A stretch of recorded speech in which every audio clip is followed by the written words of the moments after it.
Bom dia, que a graça e a paz do Senhor Jesus Cristo esteja sobre a sua vida. Um dos meus objetivos, ao repetir a leitura dos versos 12 a 17 do capítulo 3 da carta de Paulo aos Colossenses, é que ao final tenhamos inculcadas em nossas mentes e nos nossos corações as verdades nelas contidas. Leamos o texto uma vez mais.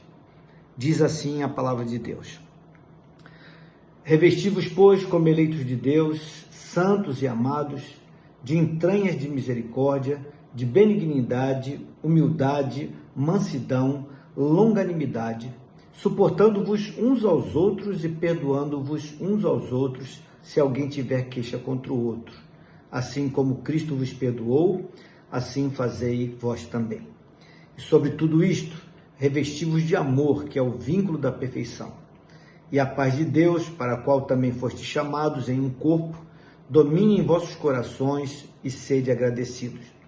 A palavra de Cristo habite em vós abundantemente em toda a sabedoria, ensinando-vos e admoestando-vos uns aos outros com salmos, hinos e cânticos espirituais, cantando ao Senhor com graça em vosso coração, e quanto fizerdes por palavras ou por obras, fazei tudo em nome do Senhor Jesus, dando por ele graças a Deus Pai.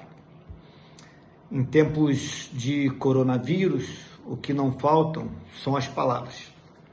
Ouvimos o tempo todo a palavra do presidente da República, a palavra do ministro da Saúde, a palavra do ministro da Economia, a palavra do presidente da Organização Mundial de Saúde, a palavra do ministro do STF, a palavra do presidente da Câmara, a palavra do presidente do Senado, a palavra dos repórteres, dos infectologistas, dos técnicos, daqueles que são especialistas, que fizeram o melhor vídeo sobre o assunto, da maior autoridade sobre o assunto.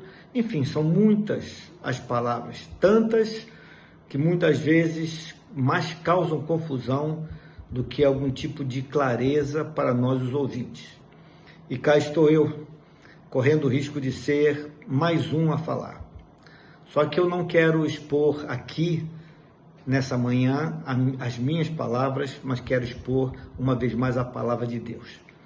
Hoje eu quero me deter no verso 16 desse texto que acabamos de ler, onde está dito: a palavra de Cristo habite em vós abundantemente em toda sabedoria, ensinando-vos e admoestando-vos uns aos outros com salmos, hinos e cânticos espirituais, cantando ao Senhor com graça em vosso coração.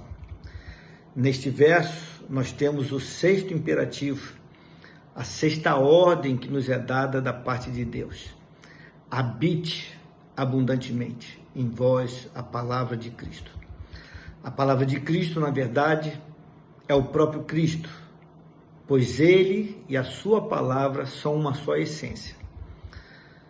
Para explicar melhor o que eu estou dizendo, me refiro ao apóstolo João, que nos trouxe maior clareza a respeito desse assunto, ao afirmar no capítulo 1 do seu evangelho o seguinte: no princípio era a palavra, e a palavra estava com Deus, e a palavra era Deus. Ele estava no princípio com Deus. Todas as coisas foram feitas por intermédio dele, Jesus Cristo, e sem ele nada do que foi feito se fez. E a palavra se fez carne e habitou entre nós, cheio de graça e de verdade, e vimos a sua glória como a do unigênito do Pai. Meus irmãos e amigos, não é pelo simples fato de lermos a Bíblia que a palavra de Deus habita em nós. Nem tampouco é pelo fato de memorizarmos versículos bíblicos. O verbo habitar, utilizado tanto no verso 16 do capítulo 3 de Colossenses, quanto no Evangelho de João, expressa a ideia da pessoa de Cristo. Da pessoa de Cristo fazendo morada, convivendo conosco, participando do nosso cotidiano. A palavra de Cristo só habitará ricamente no nosso coração se e somente se o próprio Cristo estiver no centro da nossa existência. Naquele que é conhecido como sendo o Sermão do Monte, Jesus Cristo não proferiu apenas um belo discurso. Antes, ele falou a respeito da sua própria essência e daquilo que realmente é importante.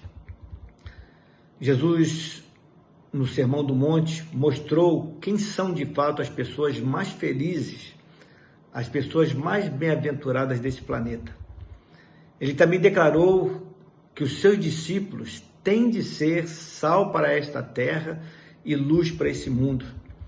Jesus também mostrou a importância da lei divina e o fato de que ele veio ao mundo a fim de cumpri-la. E também deixou claro que tanto o homicídio quanto o adultério, quando concebidos na alma, são tão perversos e trágicos quanto aqueles que são cometidos na prática. Jesus, no seu Sermão do Monte, condenou toda forma de juramento, mostrando que a nossa palavra deve bastar. Ele foi muito claro: seja sim, sim, ou não, não, porque o que passa disto é de procedência maligna.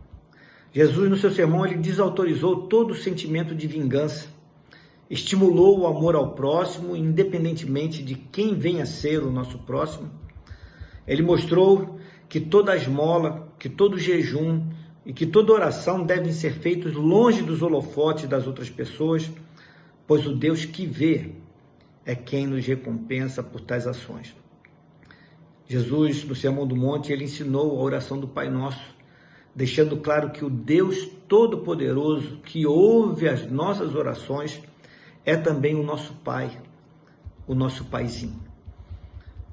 Ele aconselhou-nos a acumularmos tesouros no céu, ao invés de buscarmos gastar tempo e energia acumulando tesouros aqui na terra, chamando a nossa atenção para o fato de que onde estiver o nosso tesouro, ali também estará o nosso coração.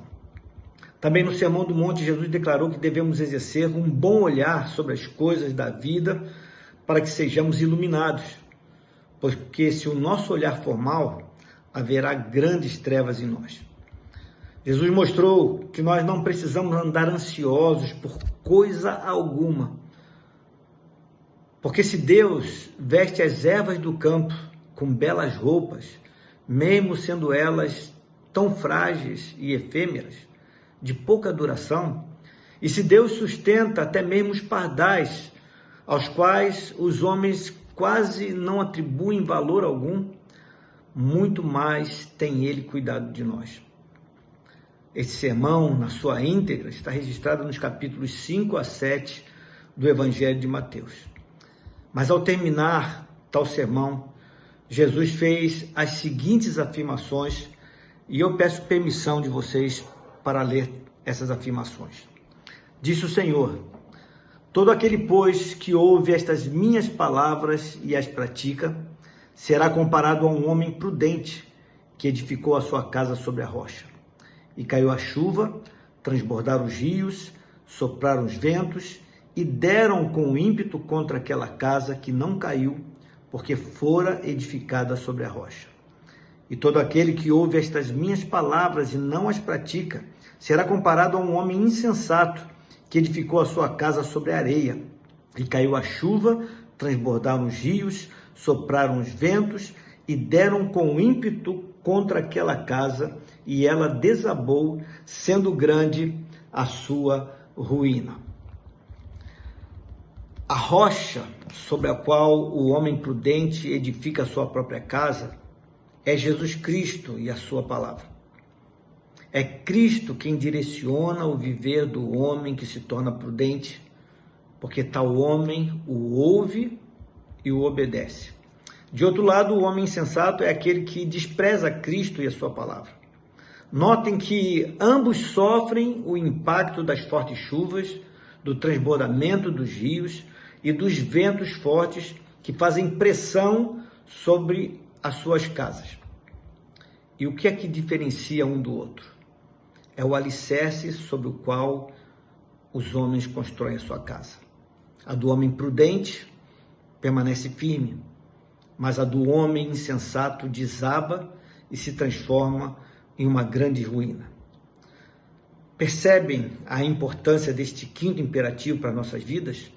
A palavra de Cristo deve habitar em nós abundantemente, ou seja, Cristo deve habitar plenamente nas nossas vidas. Somente cumprindo este requisito é que nós poderemos caminhar na direção da proposta que o apóstolo Paulo faz, instruindo-nos, aconselhando-nos mutuamente e louvando a Deus com gratidão, com salmos e hinos e cânticos espirituais nos nossos corações com ações de graça. Charles Spurgeon, homem de Deus, certa feita afirmou: o coração é o lugar onde deve ficar a palavra de Cristo, pois é o lugar determinado para ela. Na cabeça, ela confunde. Nas costas, ela aperta. Mas no coração, ela fortalece. Séculos e séculos antes da fala deste homem, o salmista Davi já havia feito essa descoberta e por isso ele declarou no Salmo 119, verso 11: escondi a tua palavra no meu coração para eu não pecar contra ti. Nestes dias em que somos estimulados a ouvir muitas vozes, onde muitas palavras são ditas por conta dessa pandemia do coronavírus, nós temos de cuidar para não perdermos o foco e desviarmos o olhar para aquilo que não é essencial. Que o próprio Cristo e a sua palavra habite ricamente em nós. Vamos orar? Pai querido, Deus de amor, nesses tempos onde muitas falas são feitas, possamos nos lembrar dessa verdade, de que Tu tens as palavras que nós necessitamos, Tu tens as palavras de vida, e as palavras que Tu proferes são Tua essência, porque Tu és a palavra, e que possamos ficar com ela como um norte para nossas vidas, como a palavra que nos direciona e que habita ricamente, abundantemente em nossos corações, para que nós possamos ser agradecidos de fato. É a oração que fazemos no nome precioso de Jesus. Amém. Tenham uma abençoada semana, uma abençoada quarta-feira.